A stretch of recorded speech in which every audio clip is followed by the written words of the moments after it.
Alright, so I got 15 chickens. They're all around. I got them in April.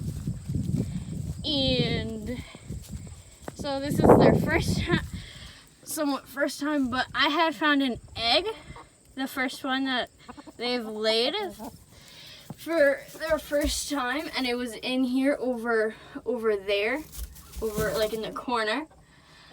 So I did look, it's not fertilized, but there are no other signs of eggs around here where they've been because of the rain.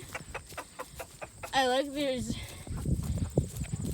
nothing over here, I believe, because I doubt they'd go in there. And then so for when we range them, because I'm getting them free ranging now, we put their food over here, and I don't see anything under this wagon. Oh. Well, they're resting here, so there could be. I'm gonna go to the other side and check.